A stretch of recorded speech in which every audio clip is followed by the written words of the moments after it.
You all remember this story.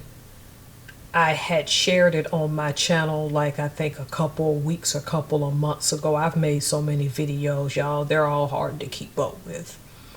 And by the time you get this one, it'll already be out.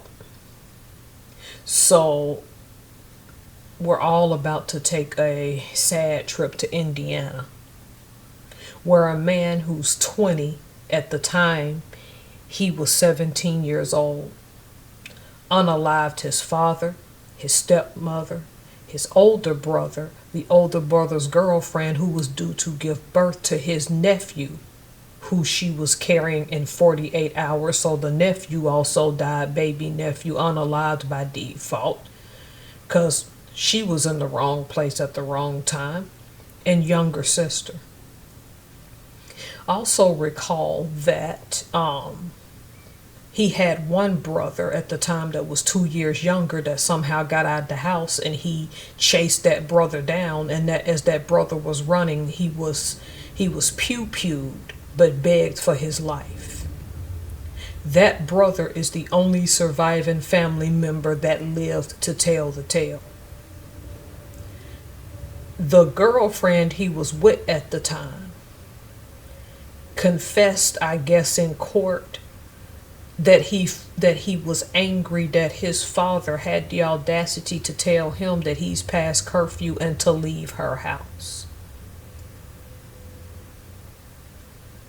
So he took out his entire family because he was mad that his father disciplined him. This is the fragility of this entire generation.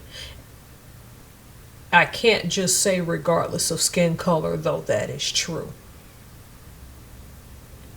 It doesn't matter what type of two-parent household you come from. If you discipline these kids now, I'm hearing of kids taking their parents out all of the time because they can't run away with their boyfriend, girlfriend, significant other.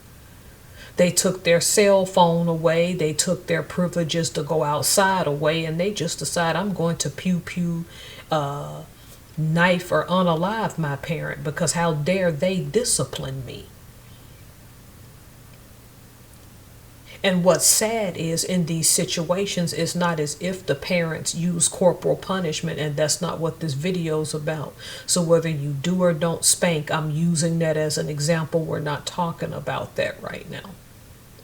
These are situations where corporal punishment was not used. And the parent just said this is what will and will not be tolerated. And the next thing you know,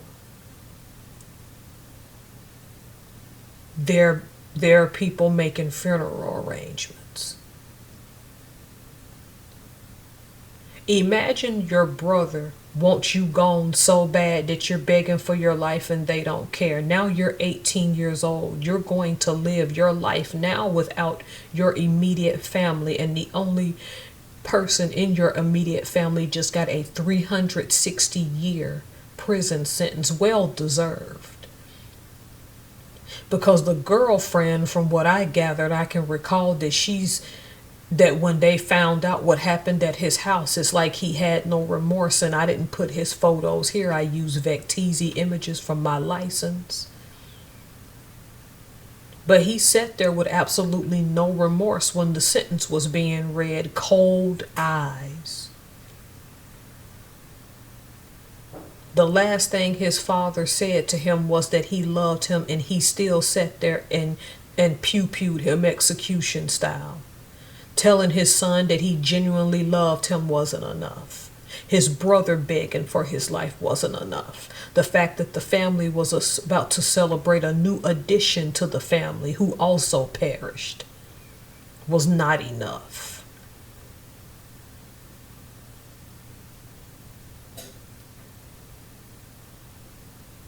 I'm not here to rail on two-parent homes. I'm not going to even attack step-parent season, okay? Because I am known to attack that.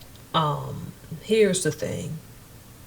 No matter how much discipline you give someone in the name of love to make them a better person,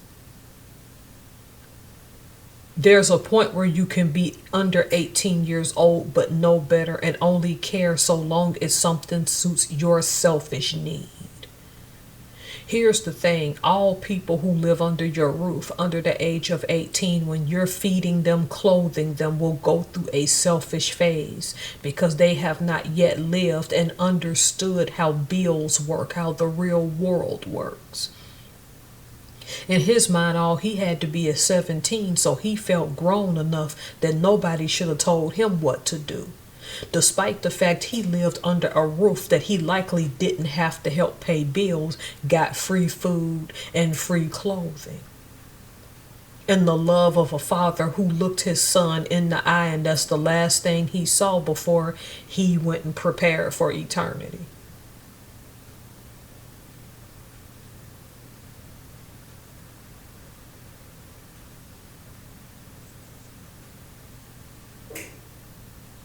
It doesn't surprise me that he's sat in that chair motionless, not caring about the sentence. I don't think it's, oh, I'm gonna go to prison for the rest of my life. I don't think that's it. I think at some point, years before this happened,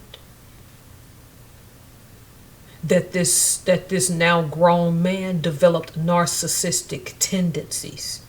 And once you crossed him, he didn't care. Maybe he is a narcissist. I'm not a professional, so I'm not going to say whether he's fully narcissistic, sociopathic, psychopathic. But the tendencies are there.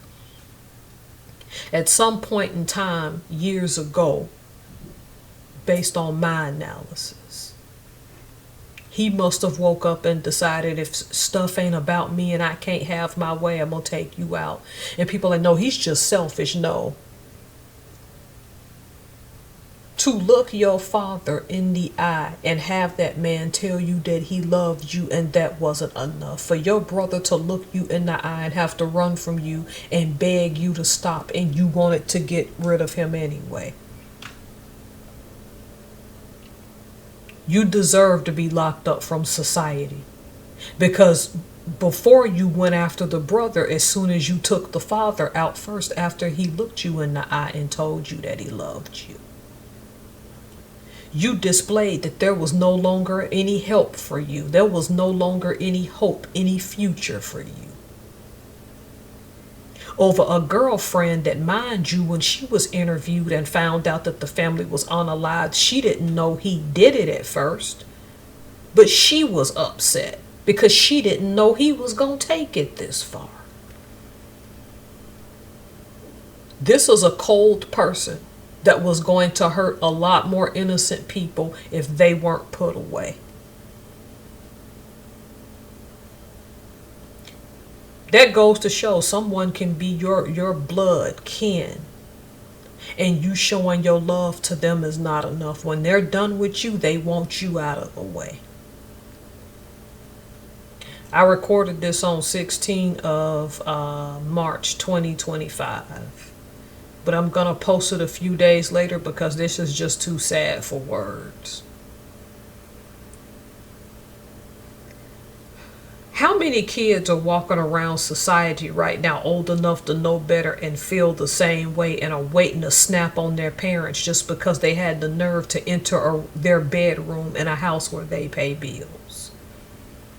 How many of these kids old enough to know better are ready to unalive their parents just because they can't spend the night at someone's house?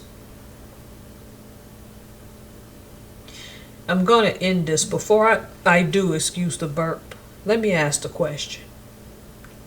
Societal-wise in the United States, how did we allow ourselves to get to this low point?